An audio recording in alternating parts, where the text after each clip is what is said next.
नमस्ते, आप सभी का स्वागत है आज के सायंकालीन संस्करण में। और आज हम बात करने जा रहे हैं प्रोफेसर कपिल कुमार जी से, और विषय है भारत की स्वतंत्रता तथाकथित। नमस्कार कपिल कुमार जी, कैसे हैं आप? जय हिंद। मैं तो आपसे सिर्फ एक प्रश्न आरंभ करता हूँ। मेरा पहला प्रश्न, दे दी हमें आज़ादी बिना खड्ग बिना ढाल, आपका क्या विचार है? अगर मेरा बस चले, इस गाने को मैं बैन करवा दूं। ये गाना हमारे उन सारे क्रांतिकारियों का, हमारे आजाद हिंद फौज के उन वीरों का एक इतना बड़ा अपमान है जिन्होंने अपनी जान इस देश की आजादी के लिए दी। और मुझको कोई एक डॉक्यूमेंट दिखा दे अंग्रेजों का जिसमें कहीं पे भी अंग्रेजों ने कबूल किया हो कि हम भूख हड़ताल की वजह से, हम धरने की वजह से, या हम गांधी के आंदोलनों की वजह से भारत को छोड़ के गए। मुझे एक डॉक्यूमेंट कोई दिखा दीजिए। उसके दूसरी तरफ एटनी खुद रिकॉर्ड पे है, बंगाल के गवर्नर के यहाँ, बोस बोस बोस। तो क्योंकि आज गांधी दुनिया में बिकता है, तो इसलिए आप वो अहिंसा की बात करेंगे।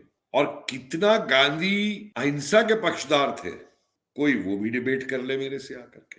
बहुत वो छोटा सा तो सवाल पूरे अहिंसा के प्रतिरूप थे, बताया जाता है। मेरे एक सवाल का जवाब दे दीजिए, कोई दे दे मेरे को।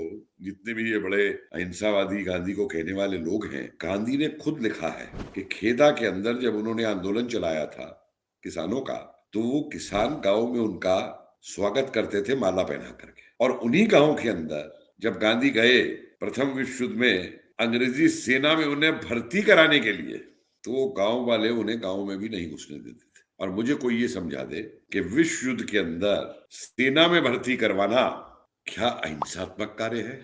और इतने मैं नहीं समझता कि गांधी अज्ञान थे कि कोई सेना में भर्ती होके जाएगा तो वो डंडों से वहां पे लड़ाई लड़ेगा, गोली नहीं चलाएगा, वहां पे किसी को मारेगा नहीं या मरेगा नहीं। तो मुझे पहले कोई गांधी के इस सवाल का जवाब दे दे, गांधी के इस व्यवहार का जवाब दे दे, उसके बाद आगे की बात की जाएगी गांधी की अहिंसा के ऊपर। आपने देखिए, गांधी जी की जो हिंद स्वराज है, वो संभवतः पढ़ी हो। उसमें अहिंसा की बड़ी अजीबोगरीब व्याख्या है। उसमें ऐसा लिखा है कि यदि कोई चोर आपके घर में घुस आए। मैं आ रहा था उसी पे, मैं आ रहा था उसी पे जी। कि देखिए, एक बात बहुत जरूरी है समझने की कि गांधी केवल एक दार्शनिक नहीं थे, थ्योरिटिशियन नहीं थे कार्ल मार्क्स की तरह। Gandhi was a practising politician. Yes.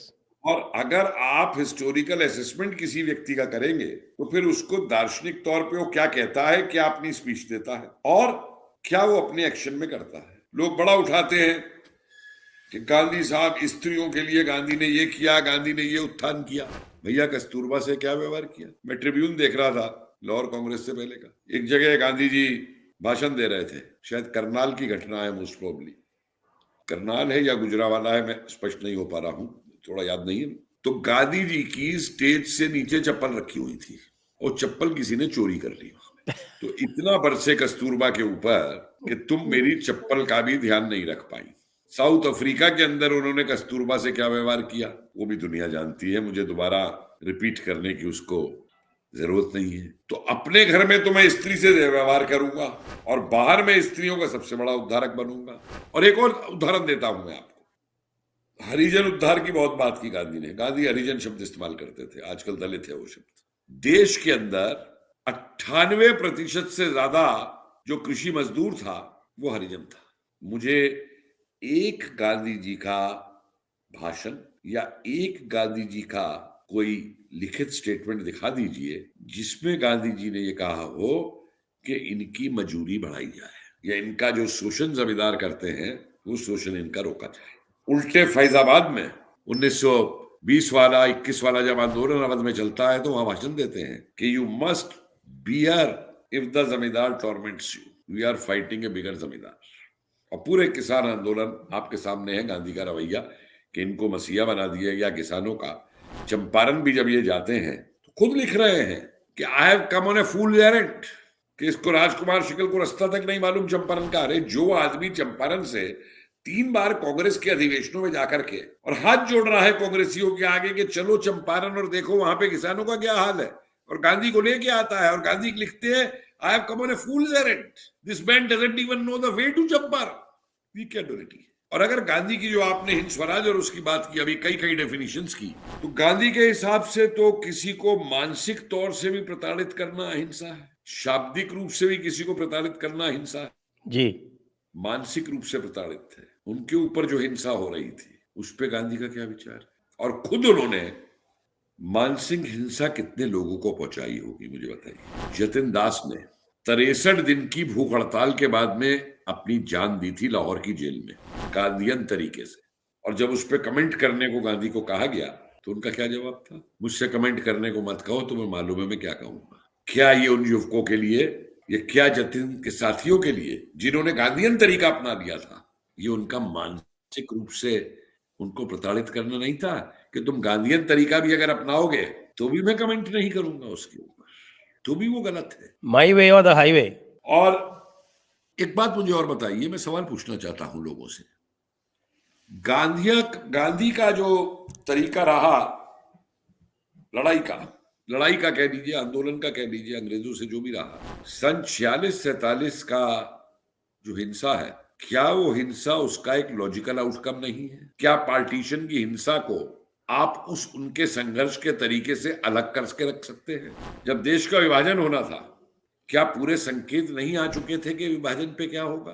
Direct action day जिन्ना का, उसके बाद लाहौर में रॉयट्स, पेशावर में रॉयट्स, अन्य जगहों पे वायलेंस, ये जानते हुए भी कि देश के विभाजन के बाद क्या हाल होगा और किस तरीके की वायलेंस होगी। और सरकार तो कांग्रेस की थी ना, इंटरिम गवर्नमेंट उस समय नेहरू थे ना, डोमिनियन के इंटरिम गवर्नमेंट के प्राइम मिनिस्टर। जी जी। मुझे बताइए क्या प्रिकॉशन ली गई थी ह्यूमन लाइफ को बचाने के लिए?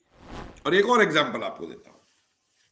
जिस समय 47 के अंदर अरुणा आसफ अली एक खत लिखती हैं गांधी को, सुमित सरकार अपनी किताब में उसको बहुत हाईलाइट किए कि भाई आप बाहर आइए और विभाजन के खिलाफ आंदोलन छोड़िए। तो गांधी कहते हैं माहौल नहीं है।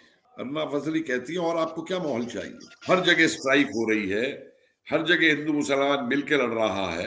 तो गांधी जवाब देते हैं they have joined hands eight barricades, मतलब वो हिंसावादी लड़ाई लड़ रहे हैं। तो अरुणा आसफ अली जवाब देती है कि Hindus and Muslims can join hands only at barricades.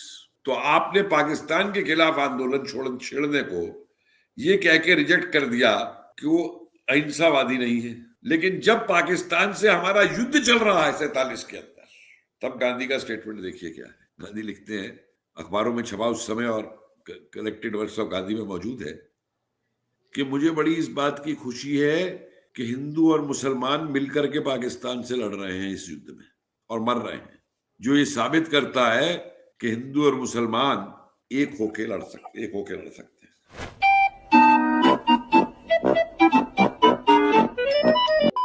अब वो यहां हिंसा गायब हो गई, यहां बैरिकेड्स गायब हो गए। तो ये जो सिचुएशन है, हम लोग बचपन में कहा वो मुहावरा सुना करते थे तो समझ नहीं पाते थे कि मुहावरे का मतलब क्या है। कि मजबूरी का नाम महात्मा गांधी, आपने भी सुना होगा। जी जी जी जी बिल्कुल। तो अब जाके समझ में आता है कि क्या मुहावरा था मजबूरी का नाम महात्मा गांधी, कि जहां भी आप निर्णय ना ले सको, बात मजबूरी की नहीं है, वहां आप महात्मा गांधी बन जाओ। पहले आप देश को कहो partition will be over my dead body, तो उस दिन ये स्टेटमेंट कहां चला गया? जिस दिन आप माउंटबेटन से मिलने गए, आपका मनोरथ था, चुन करके दिन तय किया था अंग्रेजों ने, और इतना बड़ा बंटवारे का डिसीजन होना है, आपने मनोरथ नहीं तोड़ा अपना और कागज पे लिख के चले आए have I said anything against your scheme. उस दिन वो स्टेटमेंट कहां चला गया कि partition will be over my dead body. अगर गांधी अपने सिद्धांतों पे खड़े होने वाले व्यक्ति थे तो। और बादशाह गफ्फार खान को फिर कहा गया कि Pakistan is a reality now, you go and support Jinnah. बेचारे जेलों में पड़े रहे वली खान और बादशाह गफ्फार खान पाकिस्तान की जेलों में। हाँ, वहां तो वो पूरा नरसंहार हुआ, वो बाबरा वाला जो नरसंहार है, जिसको आज भी कहते हैं, पाकिस्तान वाले स्वयं कहते हैं कि वो जलियांवाला बाग से भी विभत्स नरसंहार। नहीं, मुझे आप ये बताइए संजय जी, इतना गांधी अहिंसा करते हैं, वो कौन सी अहिंसा है जो ये कहेगी कि अगर किसी स्त्री का बलात्कार हो रहा हो तो इसलिए स्त्री अपने दांत भींच ले और बलात्कार कराती रहे? उससे उसका हृदय परिवर्तन हो जाएगा। यह अहिंसा है, ये बलात्कारी का हृदय परिवर्तन हो जाएगा उससे। आप अगर मदन लाल ढींगरा पे कांग्रेस के उसको देखें रेजोल्यूशन को उठा करके कि this is the act of a mad man, और आगे कहते हैं कि वो हमें उम्मीद है कि इसका हमारी नेगोशिएशंस के ऊपर कोई असर नहीं पड़ेगा। क्या नेगोशिएशंस कर रहे थे? जो ड्युअलिटी है, एक बार जब लाहौर सेशन के अंदर ये तय हो गया कि अब कांग्रेस का उद्देश्य जो है वो पूर्ण स्वतंत्रता है, मुझको ही बताइए फिर किसने गांधी को ये अधिकार दिया कि वो पूर्ण स्वतंत्रता से वापस जो है फिर डोमिनियन स्टेटस पे चला जाए और पूरी नेगोशिएशन डोमिनियन स्टेटस के ऊपर? किसने गांधी को यह अधिकार दिया? यह अहिंसा है क्या कि डायर, जनरल डायर और दूसरा माइकल डायर, जिन्होंने जलियांवाला का नरसंहार किया, गांधी उन्हें पार्डन कर दे, गांधी उन्हें माफ कर दे? किसने अधिकार दिया था? किस हैसियत से उन्होंने माफ किया जनरल डायर को? मुझे बताए कोई। ये क्या साबित करती है ये चीजें? देखिए, बड़ा आसान है सावरकर के खिलाफ बोलना। अभी मैं यहाँ बैठा हूं तो एक साहब यही सवाल मुझसे कर रहे थे वीर सावरकर को लेके। मुझे एक बात बताएं, 1885 से लेके और कितने सालों तक कांग्रेस के हर अधिवेशन में गॉड सेव द किंग गाया जाता था, उसको सैल्यूट किया जाता था। और सन 47 में भी गांधी चाहते थे कि यूनियन जैक भारत के झंडे का हिस्सा बने। जी।